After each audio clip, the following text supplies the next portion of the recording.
Welcome to AETCM, the Emergency Medicine channel. As a part of EM Rapid, I, Dr. SHREYA Roy, am going to present now diving and drowning disorders. First, coming to diving disorders. Understanding diving injuries requires familiarity with the three relevant gas laws most pertinent to diving. Those are the Boyle's law, the Dalton's law, and the Henry's law. So, Boyle's law. Boyle's law states that pressure is indirectly proportional to volume of gas at a constant temperature. So, as a diver descends in a water column, the volume of air containing structures will decrease. Next, coming to Dalton's law. It states that the total pressure exerted by a mixture of gases is the sum of the partial pressure of each gas. So, as we go deeper into the water, we can estimate the partial pressure of each gas in our blood. Next, coming to Henry's law. Henry's law states that at equilibrium, the quantity of a gas dissolved in a liquid is proportionate to the partial pressure of the gas.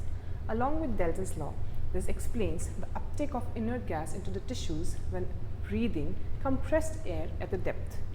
So, the amount of air in the blood will increase, amount of air dissolved in the blood will increase as we reach more and more depth into the sea.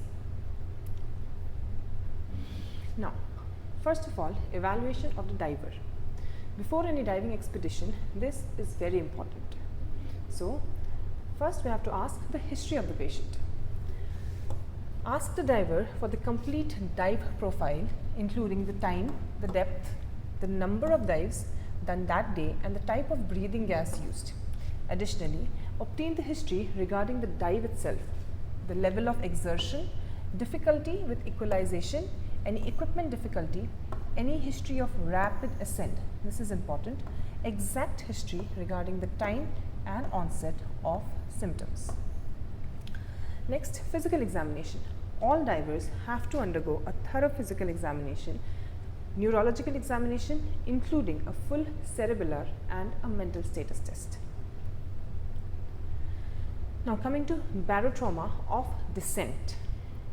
So, the pathophysiology states that during a descent, the volume of gas in all air containing body cavities decrease. So, this would be according to the first law, right? So, the air space in the middle ear makes the tympanic membrane the tissue that is most commonly affected by this phenomenon, that is tympanic membrane. As volume of gas decreases, the tympanic membrane is bent inward, causing a feeling of fullness or pain in the ear. Forcing air through the eustachian tube with a Valsalva maneuver at this point will equalize the pressures between the middle ear and the external canal by filling the middle ear with additional gas. Prolonged pain and injury to the tympanic membrane may cause barotitis. Now, the types of barotrauma and their clinical features and the treatments. So, barotraumas could be either otitic barotrauma, which is also known as a ear squeeze. It could be a sinus barotrauma, which is a sinus squeeze, or it could be an inner ear barotrauma. So, otitic barotrauma will present as pain, fullness, vertigo, conductive hearing loss from inability to equalize the middle ear pressure. And its treatment is going to be decongestants, and we can consider giving antibiotics. Now, coming to sinus barotrauma, which is the sinus squeeze. There will be pain over the affected sinuses and possibly bleeding from the nerves. Here also the treatment remains the same, decongestants. We can consider giving antibiotics if necessary, if indicated only. Next, inner ear barotrauma. That will be sudden onset of sensory neural hearing loss, tinnitus, severe vertigo after forced Valsalva. So, here treatment is going to be, you have to put the head end of the bed up. There won't be allowance of any nose blowing. Anti-vertigo medications are to be given, and urgent otolaryngology consultation is to be given. Okay. Now, coming to barotrauma of ascent. This is also known as decompression sickness. So, So coming to the pathophysiology of barotrauma of ascent, it is actually related to the obstructive and inflammatory effects of gases, of inert gas bubbles in tissues and the vascular system. Decompression sickness may occur in divers, breathing compressed air, caisson workers, high altitude pilots or astronauts. Bubbles may form when a body with additional inert gas in solution experiences a decrease in ambient pressure that cause liberation of the gas. The exact mechanism of bubble formation is not known, although the pre-existing gas micronuclei in the circulation may likely form a nidus for gas accumulation. Bubbles may directly form in the tissues or in the circulation. Bubbles directly obstruct the blood flow, which causes direct ischemia. It activates the endothelium, leading to neutrophil adhesion and activation, and change the permeability of the endothelium, resulting in third spacing of fluid. So now, classification of decompression sickness is classified in 3 types, that is type 1, type 2 and type 3. Type 1 is pain only decompression sickness, type 2 serious decompression sickness, and type 3 is a combination of decompression sickness and arterial gas embolism. Coming to type 1, the clinical features would be deep pain in the joints and the extremities, which are unrelieved but as well as not worsened with movement. And skin changes, you can find mottling, pruritus and color changes. Treatment usually it will occur in single joints, most commonly in the knees and shoulders. Lymphatic obstruction can occur and it takes days to resolve despite recompression therapy. Next, coming to serious decompression sickness. It will present as pulmonary symptoms such as cough, hemoptysis, dyspnea, substernal chest pain, cardiovascular collapse can occur. Neurological, sensation of truncal constriction, ascending paralysis, often rapid in onset.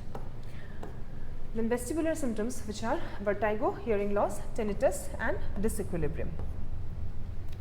This will most commonly affect the lower cervical and thoracic regions and may be representative of scattered lesions. Autonomic dysfunction can also be seen. It usually occurs after deep, long dives. Then type 3 would be a combination of decompression sickness as well as arterial gas embolism. Here, the symptoms of type 2 will also be present. Added to it will be a variety of stroke symptoms and signs. So, stroke syndromes, symptoms and signs. So, symptoms occur on ascent or immediately upon surfacing. Is the same pathophysiology that we've already talked about. Arterial gas embolism occurs when air enters the left side of the vascular system. Arterial gas embolism can also be seen as a complication of certain medical procedures such as central vascular catheterization and cardiac bypass. Air inadvertently introduced into the venous circulation can cross from the right side of the circulation from intracardiac or pulmonary arteriovenous shunts. Now, clinical features. The most dramatic effect of arterial gas embolism is on the brain, resulting in a variety of stroke syndromes, symptoms and signs depending on the part of the brain affected. So, these are the clinical features of arterial gas embolism.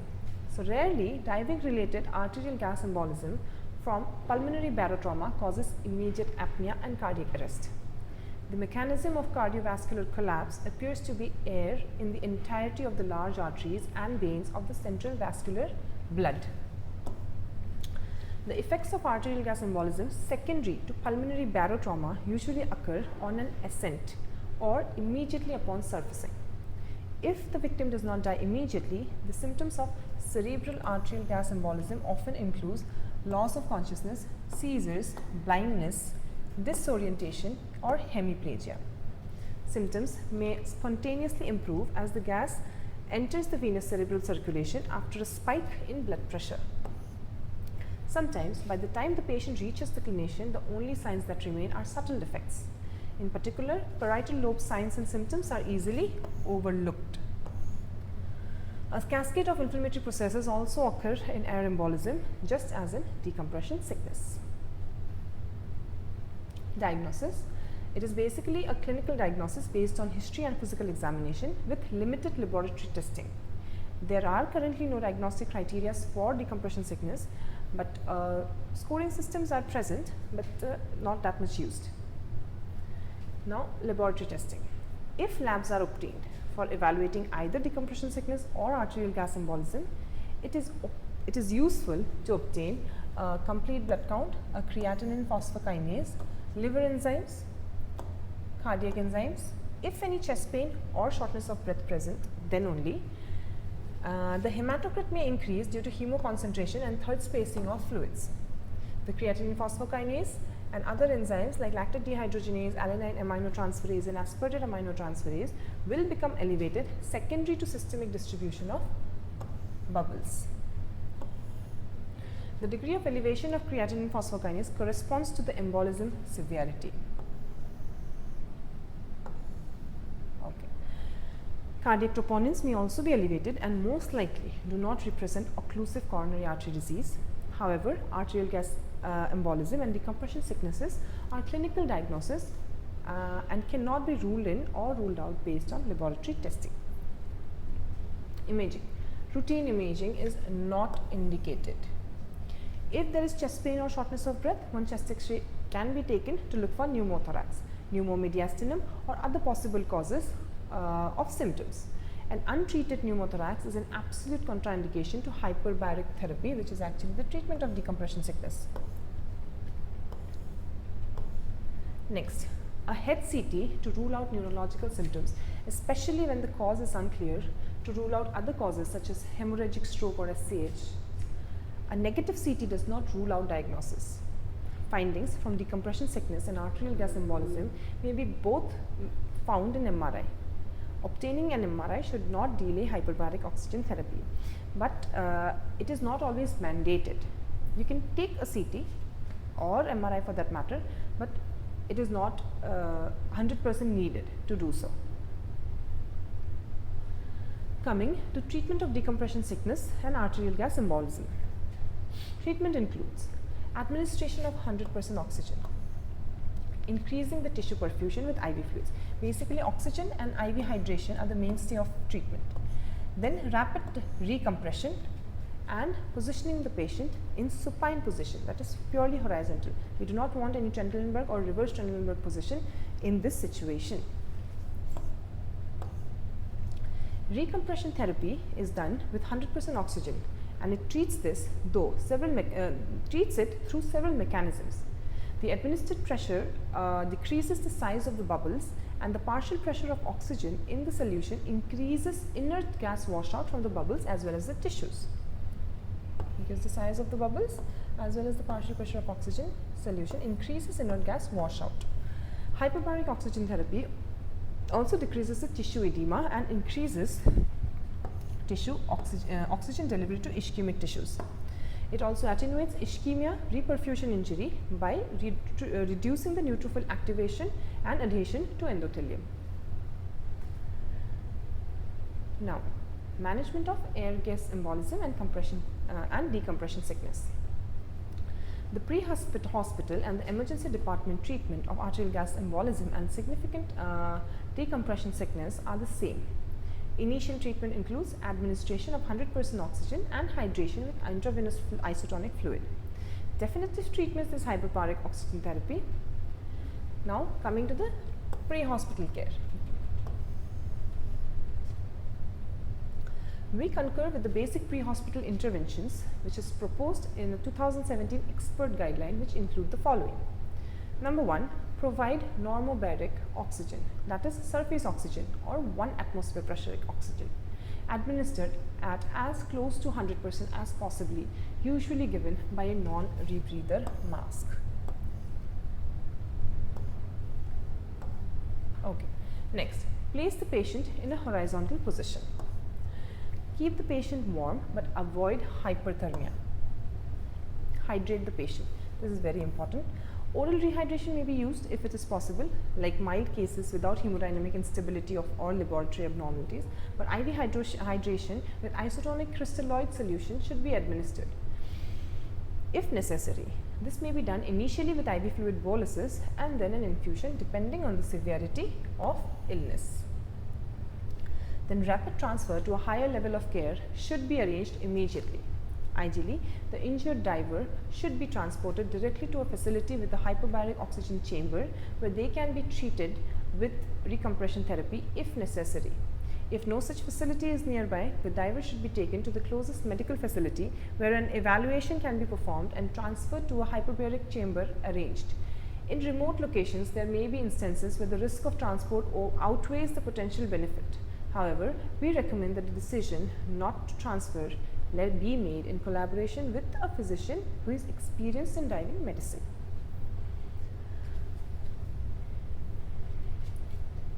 Now coming to the emergency department care. The injured diver with suspected arterial gas embolism or severe decompression sickness is assessed in emergency department to determine the extent of injury and whether hyperbaric oxygen therapy is needed. Evaluation treatment occur concurrently. As soon as the need for hyperbaric oxygen therapy is recognized, immediate transport should be arranged as rapidly as possible.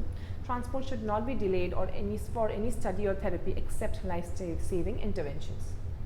So treatment in ED includes the following interventions. First, assess and stabilize the airway, breathing and circulation as necessary. Continue administering normobaric oxygen as close as to 100% as possible. Decompress any pneumothorax.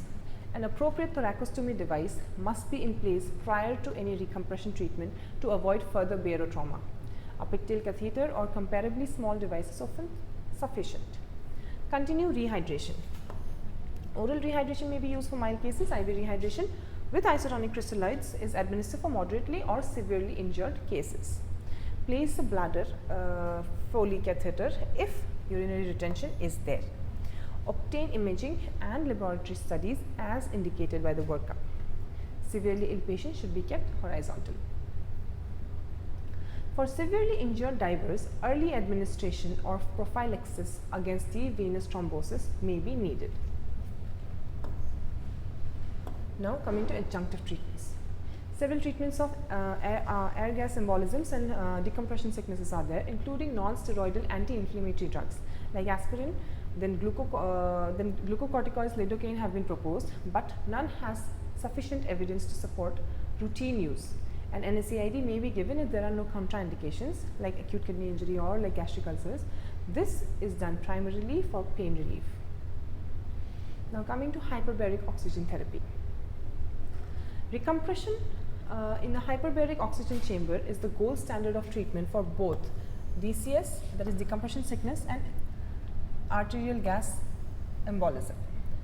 Recompression therapy should begin as soon as possible once the need is recognized, but delays do not preclude treatment.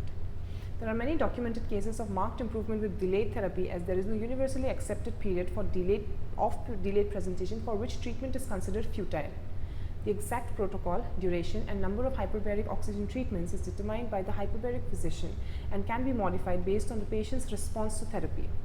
Minor cases may resolve with a single treatment, while severe cases may require a series of treatments. Hyperbaric oxygen therapy is generally considered safe and low risk, the most common side effect being ear barotrauma, which occurs approximately 2% of the patients. The injury generally resolves with rest and time, and symptoms can be treated with decongestants. For emergency hyperbaric treatments, when patients are unable to equilibrate pressures in their eustachian tubes, emergency myringotomies or tympanostomy tubes may be required. Now, oxygen toxicity affecting the central nervous system may occur, with seizures being the most serious manifestation. Although it has not been extensively studied, no significant long-term side effects from hyperbaric oxygen therapy have been reported as of now. So what is the mechanism of hyperbaric oxygen therapy, and why is it termed as gold standard for treatment? The mechanism is the administration of pure oxygen displaces the inert gases, primarily nitrogen, from the lungs and increases the oxygen and nitrogen gradients between the lungs and the other tissues. This increased gradient enhances the removal of nitrogen from the tissues. a gradient is created by the administration of surface oxygen, that is 1 atmosphere, but is increased substantially in the hyperbaric chamber under high pressures. An additional rationale for hyperbaric oxygen therapy includes the reduction of the bubble size caused by higher pressures, oxygenation of ischemic tissues, reduced cerebral edema, and decreased inflammatory response, that is due to reduction in neutrophil adhesion to vasculature endothelium.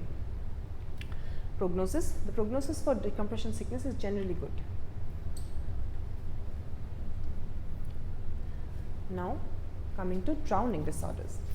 So drowning is submersion in a liquid medium resulting in respiratory difficulty or arrest. Usually drowning peaks in 3 age groups. It's mostly seen in children less than 5 years of age. The second peak is those aged 15 to 24 years, and third is in the elderly. Now different terminologies which are associated with drowning. So coming to the definition of drowning, the process of experiencing respiratory impairment from submersion or immersion in liquid. Either you could be submerged or you could be totally immersed in liquid. Fatal drowning, a drowning event with a fatal outcome. Non-fatal drowning, a drowning event in which the process of respiratory impairment is stopped before death and the victim survives. So the non-fatal drowning, we can classify again further like mild impairment, moderate impairment, and severe impairment.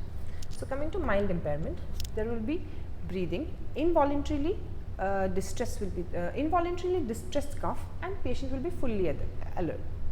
Moderate impairment, there will be difficulty in breathing and or disoriented but conscious. Severe impairment, patient is not breathing and is neither conscious. Rescue, an intervention that prevents progression to drowning in an individual who is submerged but at no time develops respiratory symptoms or impairment. So the patient would have been submerged but he did not develop any respiratory symptoms or any impairment. So that is rescue. Now the disorders and the injuries which are associated with drowning. Disorders, alcohol or other intoxications. Syncope, syncope can be usually associated with drowning. Seizures, cardiac conditions like Brugada's syndrome. Dementia, then intentional suicide, homicide, child abuse or neglect in young children. Then coming to injuries which are associated with drowning, spinal cord injuries due to diving into shallow water, significant falls from heights, boating, personal watercraft mishaps, then hypothermia, aspiration, respiratory failure, insufficiency or distress.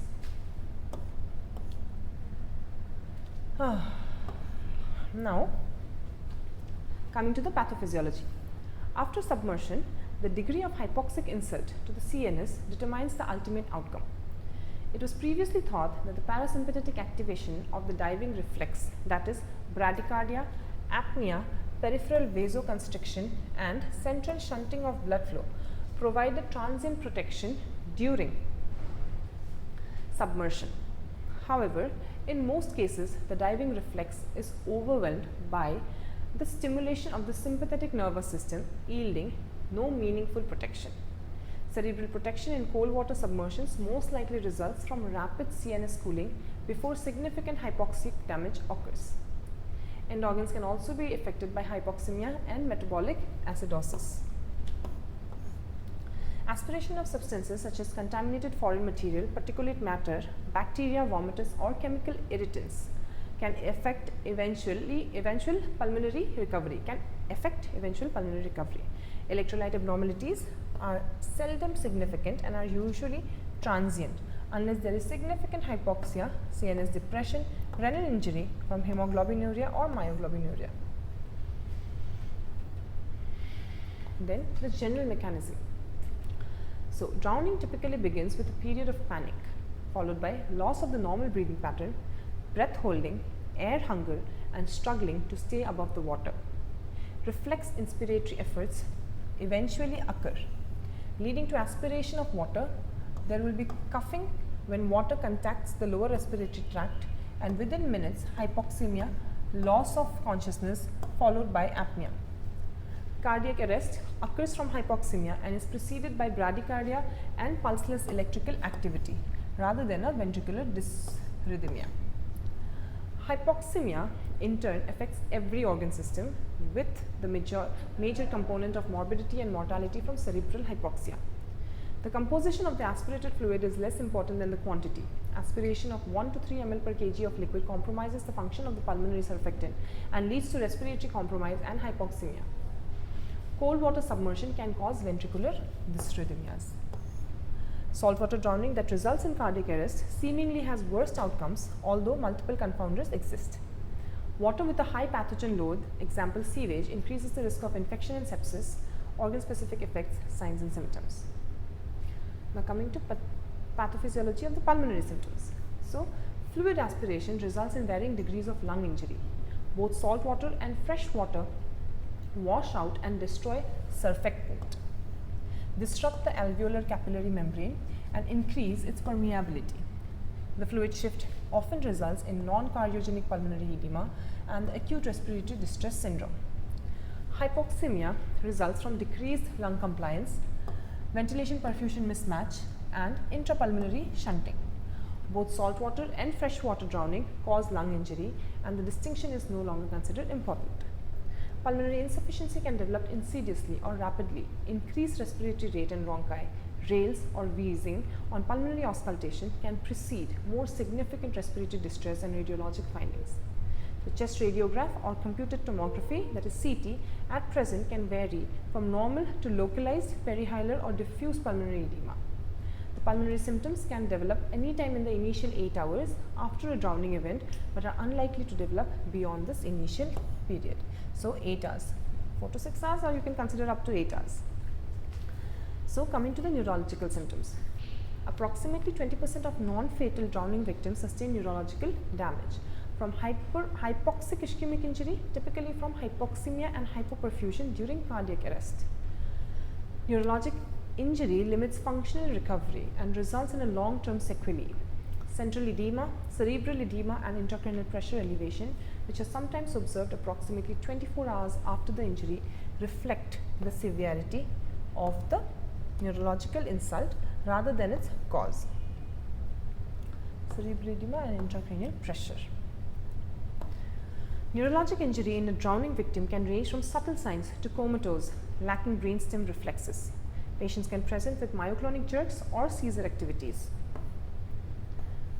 A comatose drowning victim can have non-convulsive status epilepticus that can be only identified by an electroencephalography. Neurologic status can worsen if cerebral edema develops, but also can improve over time with substantial neurological recovery despite initial poor neurologic examination. Now coming to cardiovascular. Cardiovascular effects after drowning stem from hypoxemia and hypothermia. A wide variety of dysrhythmias can be encountered, including sinus tachycardia, sinus bradycardia, atrial fibrillation, pulseless electrical activity and asystole. Ventricular tachycardia and fibrillation are rare and likely occur from underlying structural or ischemic heart diseases. ST segment changes in the in the ECG consistent with myocardial ischemia following non-fatal submersion may be due to Takotsubo cardiomyopathy. Coronary artery spasms, hypothermia, hypoxia and less common myocardial ischemia form occlusive coronary artery disease. A patient with hypothermia can have significant hypovolemia and hypotension due to cold diuresis. During this early phase of vasoconstriction, blood is redirected to the core organs, central volume receptors sense fluid overload and antidiuretic hormone production decreases, resulting in increased urine production. So now other pathophysiologies which are found in drowning. A metabolic or respiratory acidosis is often observed. Significant electrolyte imbalances generally do not occur in non-fatal drowning survivors except those submerged in unusual media such as the Dead Sea, where absorption of swallowed extremely concentrated seawater can produce life-threatening hypernatremia, hypermagnesemia and hypercalcemia. In severe cases, multi-organ dysfunction syndrome can occur from a systemic inflammatory response. Renal failure can occur rarely after submersion and is usually due to acute tubular necrosis resulting from hypoxemia, shock, hemoglobinuria or myoglobinuria. Hemolysis and coagulopathy are rare potential complications. Investigations. The initial testing. The following evaluation should be performed in all patients who are symptomatic when they present for care. Measure the core temperature with a low reading thermometer. That is, the tympanic temperature measurement can be unreliable in drowning victims due to liquid in the external auditory canal. Reliable pulse oximetry saturation or arterial blood gas analysis, chest radiographs, ECG, obtain troponin in patients with ECG changes or signs of cardiovascular toxicity, example hypotension and dysrhythmias. Serum electrolytes and creatinine kinase liver function tests, blood counts and prothrombin time. Serum ethanol concentration, this except in children. Given the association between alcohol use and drowning, patients with persistently altered mental status should have the following: a bedside glucose measurement upon arrival and a brain CT. Now coming to the treatment part. It will be divided into the pre-hospital care and the hospital care. So pre-hospital care.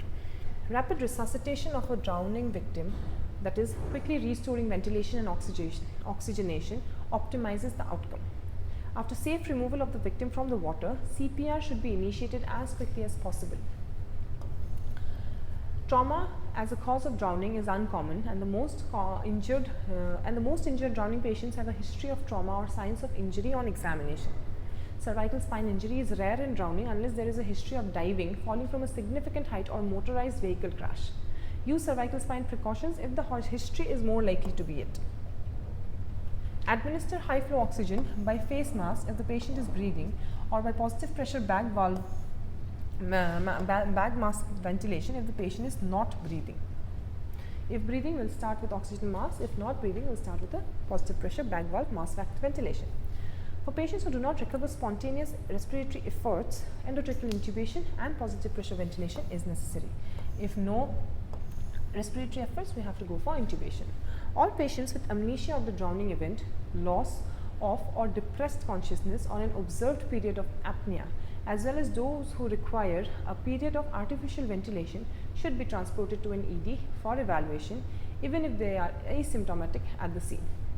Patients should be warmed and monitored, and IV access should be established.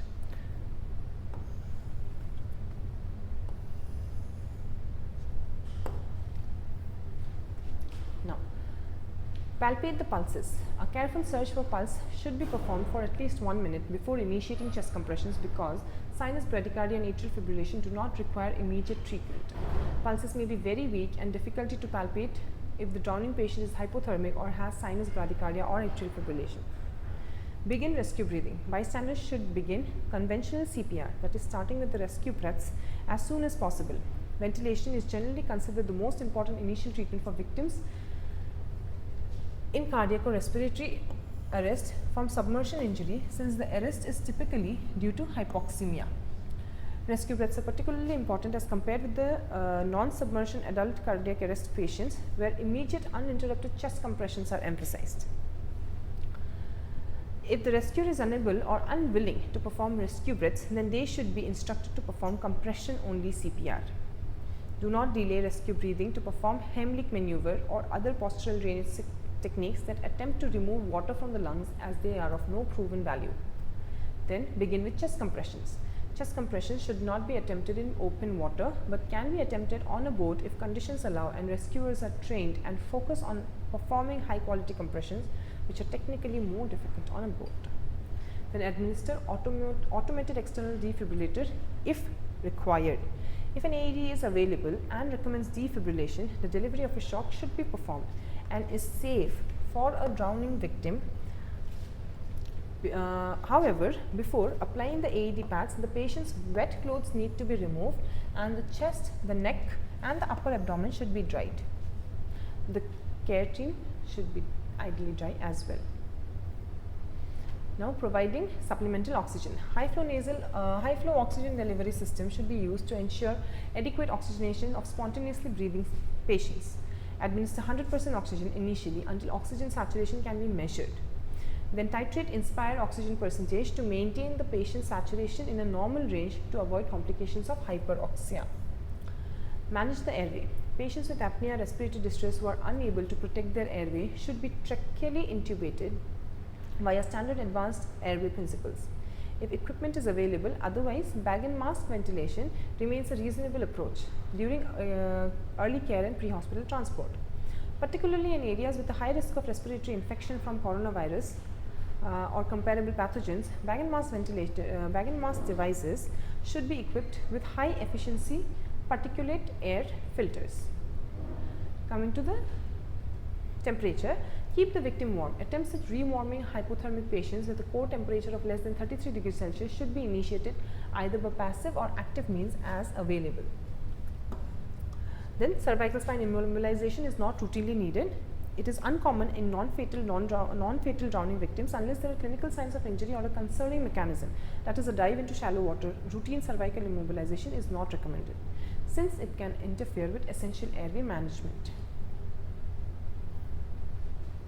Then primary emergency department care. After patient's arrival at the ED, assess and secure the airway, provide oxygen, determine core temperature and assist ventilation as necessary. If the patient is hypothermic, we administer warmed isotonic IV fluids and applying warming adjuncts, example blankets, overhead warmers, warming devices. Address any associated injuries because cervical injury is rare without a history of diving into shallow water. So routine cervical immobilization and CT of the brain are not necessary. Patients who present to the ED with a GCS of more than 13 and an oxygen saturation of more than 95 are at the low risk of complications should be observed for 4 to 6 hours. If GCS is more than 13 and saturation 95%, more than 95, you should be observed for 4 to 6 hours. If the pulmonary examination does not reveal any rales, rhonchi, wheezing, retractions and saturation remains more than 95%, then the patient can be discharged home. Patient can return if there is fever, mental status change and any pulmonary symptoms occur. If after 4 to 6 hours, the patient develops an oxygen requirement, rales, rhonchi, wheeze, retractions appear on the patient's condition deteriorates, the reassessment and admission of or transfer to a monitored bed as needed. Patients who present to the ED with a GCS less than 13 should be maintained on supplemental oxygen and ventilatory support as needed. If an FiO2 cannot maintain an adequate partial pressure of arterial oxygen, that is more than 60 mmHg in adults and more than 80 mmHg in children, then intubate the patient and provide partial pressure ventilation. Chest radiography and laboratory study should be done to evaluate for pulmonary aspiration. Though it is common, prophylactic antibiotics have not shown much role. The outcome may be associated with resistance of infections. Continuous cardiac monitoring, pulse oximetry, temperature monitoring and a frequent reassessment should be performed. Hypothermia is a concern for patients submerged in cold water.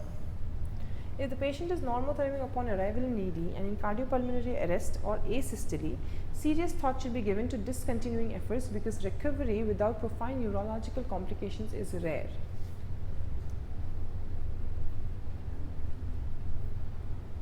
Next, coming to hypoxemia. Support oxygen and ventilation. A drowning victim with hypoxemia most likely has developed lung injury or pulmonary edema and will need support of oxygenation and ventilation. Indications for tracheal intubations include the following: signs of the neurologic deterioration or inability to protect the airway, inability to maintain a PaO2 above 60 or oxygen saturation above 90% despite using a high flow oxygen delivery system or non-invasive ventilation, evidence of ventilatory support, ventilatory failure with worsening respiratory acidosis, rising PaCO2 or decreasing pH despite optimal non-invasive support. If tracheal intubation is performed, an orogastric tube to be placed to relieve the nasogastric distension which occurs from passage of fluid and is common in drowning patients. In a hypoxemic patient who does not require immediate tracheal intubation, supplemental oxygen should be provided either via nasal cannula or face mask to maintain an SpO2 which is in the normal limit, that is more than 94 saturation. If hypoxemia persists or there are signs of ventilatory failure, Then positive pressure NIV via continuous positive pressure or bi-level positive airway pressure can improve oxygenation and decrease ventilation perfusion mismatch. In drowning patients with moderate to severe lung injury, NIV has been used successfully to manage hypoxemia, and many patients can wean off NIV in 1 or 2 days. Positive airway pressure increases the intrathoracic pressure, and patients must be carefully monitored for hypotension. NIV can induce positive pressure increases in intrathoracic pressure, and patients must be carefully monitored for hypotension. So NIV can be induced vomiting and further aspiration by contributing to the gastric distension, which is a particular concern in drowning victims.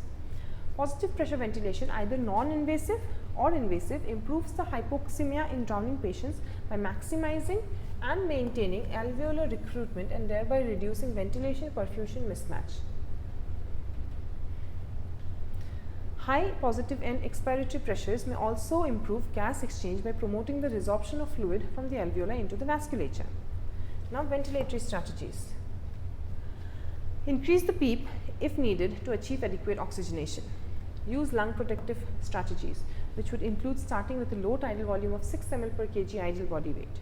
In patients with concerns for hypoxemic ischemic injuries, permissive hypercapnia is to be avoided.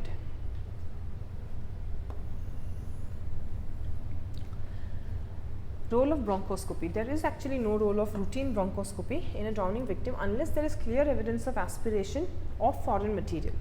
Extracorporeal membrane oxygenation for refractory hypoxemia. In a patient with severe acute respiratory distress syndrome who is persistently hypoxemic despite optimal invasive ventilation, we suggest initial veno-venous extracorporeal membrane oxygenation if available. Then coming to the secondary treatment, that is, the hospital management of drowning victims is largely supportive. All drowning victims require ED resuscitation should be admitted to an ICU. Most victims of this significant submersion injury benefit from mechanical ventilation. Supernormal levels of positive and expiratory pressure may be used to recruit filled fluid units and aid oxygenation. Most patients develop rapid improvement in oxygenation within the first 24 hours. Patients presenting with significant aspiration or cardiovascular collapse are predisposed to develop acute respiratory distress syndrome. Although prophylactic antibiotics lack support evidence, delayed pulmonary infection, particularly among the patients requiring mechanical ventilation, is a risk and unusual organism. Usually, Aeromonas species should be considered if treatment is initiated. Care should be taken to avoid lung overdistension and ventilator-associated barotrauma. For patients who have been resuscitated for cardiac arrest, the hemodynamic response to exogenously administered epinephrine is frequently short-lived and mostly require a continuous infusion of dopamine or epinephrine in the ED or ICU. In patients presenting with persistent altered mental status, a patient with persistently altered mental status may have suffered hypoxic ischemic neurological injury or have non-convulsive status epilepticus. The goal of hospital management is to prevent secondary or neurological injury due to ongoing ischemia, cerebral edema, hypoxemia, fluid and electrolyte imbalances, acidosis and seizure activity in a drowning patient who remains comatose. Aspects of treatment include the following: avoid hypoxemia, hypercarbia, hypotension, pain, urinary retention, agitation, as these can increase the intracranial pressure or worsen cerebral oxygenation. The head of the bed should be elevated to 30 degrees if no potential spinal cord injuries have been excluded and the patient is not hypotensive. For patients in imminent danger of cerebral herniation, unilateral dilated pupil, that is, hyperventilate the patient to temporarily reduce intracranial pressure. We have to hyperventilate the patient to temporarily reduce the intracranial pressure. Prolonged hyperventilation should be avoided because it causes cerebral vasoconstriction, decreases the cerebral blood flow and worsens cerebral ischemia. Therefore, hyperventilation is mere a bridge to other more definitive interventions such as ventriculostomy or decompressive craniectomy. A comatose drowning victim, especially if having myoclonic activity, should have an electroencephalogram to exclude status epilepticus even if there is no myoclonic activity, and EEG should be obtained to exclude non-convulsive status epilepticus if mental status remains poor. Seizure activity, which increases cerebral oxygen consumption and blood flow, should be aggressively controlled. Non-sedating anticonvulsants, example phenytoin, are preferred because they do not complicate neurologic assessment. Adequate sedation should be provided to reduce patient ventilator dyssynchrony, which can increase intracranial pressure. If possible, neuromuscular blocking agents should be avoided because they can interfere with neurologic assessment. Unless performing targeted temperature management, maintain euthermia. Avoid hyperthermia since it increases cerebral metabolic demand. Maintain euglycemia as both hypoglycemia and hyperglycemia may be harmful to the brain. Diuretics can be used to avoid hypervolemia and to treat elevated ICPs. But equal care should be taken to avoid volume depletion, which can lower cardiac output and cerebral perfusion. Delayed cerebral edema may develop after 24 hours of the initial hypoxemic ischemic injury and carries a poor prognosis. Hypotension. In a patient with hypotension, administer IV fluids, crystalloids, to encounter the effects of immersion diuresis and correct other potentially contributing etiologies such as hypoxemia, acidosis, hypothermia, spinal shock, and effects of ingestions if ultrasound equipment and proficiency is available. An extended fast, e-fast for trauma examination can evaluate for occult trauma and concurrently assess fluid status by imaging inferior vena cava diameter changes with the respiratory cycle. That is, if a patient is in hypotension, we have to give IV fluids and also at the same time we have to look for other causes of hypotension like hypoxemia, acidosis, hypothermia, spinal shock, and effects of ingestion. If we have an USG machine, we can get an e-fast done, and also we can also assess for the IVC diameter and its respiratory variation to assess for the fluid status of the patient. Now, if hypotension is refractory to these measures, we have to initiate a vasopressor. Example, norepinephrine. Infusion. A patient with persistent hypotension may develop cardiomyopathy, decreased cardiac output, or high pulmonary vascular resistance. Now, hypothermia. In the awake hypothermic patient, remove wet clothing and initiate passive external rewarming. Remove all wet clothing and initiate passive external rewarming. Example, application of warm blankets, plumbed garments, heating pads, radiant heat, forced warm air. In a patient with ROSC or with signs of severe neurologic injury, targeted temperature monitoring, that is the goal temperature between 33 to 36 degrees Celsius and not normothermia may be the goal. So, patients with ROSC or patients with severe signs of neurologic injury should be should be monitored. The temperature should be between 33 to 36 degrees Celsius. Patients who remain unresponsive and hypothermic below TTM goal temperature may require active internal core rewarming. In addition, via tracheal tube, endovascular and extracorporeal rewarming options are available in some centers. Hemodynamic recovery usually can be expected within the first 48 hours. Patients demonstrating no hemodynamic recovery after 48 hours may slowly improve over the first week, but are most likely to have long-term neurological damage. So, patients, if they improve within the first 48 hours, that is good, but if not, then they may have long-term neurological damage. Results of brain resuscitation after significant warm water drowning have been disappointing. The degree of cerebral edema is largely determined by the duration of the anoxic or ischemic insult at the time of submersion. Efforts to control cerebral edema, including the use of mannitol, loop diuretics, hypertonic saline, fluid restriction, and mechanical hyperventilation, have not shown benefit. Now, the prognosis, disposition, and follow-up. If it is an asymptomatic drowning, so drowning victims who are asymptomatic or mildly symptomatic, they can be observed in the ED for 4 to 6 hours. If the findings of pulmonary examination and saturation in room air remain normal, like there is no wheeze, no rales, no rhonchi, if the saturation is more than 95% in room air, patients can be discharged home. If deterioration is to occur, it will occur within the first 4 to 6 hours. Parents should be advised to seek medical help for any respiratory complaints or fever. In case of symptomatic drowning, because submersion duration is frequently unknown or only estimated, the extent of required resuscitation is often the most objective measure of degree of anoxic or ischemic insult. For patients who require hospital admission, if the submersion victim does not require cardiopulmonary resuscitation at the scene or in the ED, complete recovery within 48 hours is expected. But victims requiring bystander CPR or victims undergoing CPR in the ED, or if there was any asystole at the scene or in the ED, they usually have a poor prognosis. Now, to sum it all up, the submersion event algorithm. So first we'll give the pre-hospital care, that is rapid cautious rescue, cervical spine precautions. If injury is suspected, if any mechanism such is present, CPR as indicated, transport all patients, oxygen to all patients.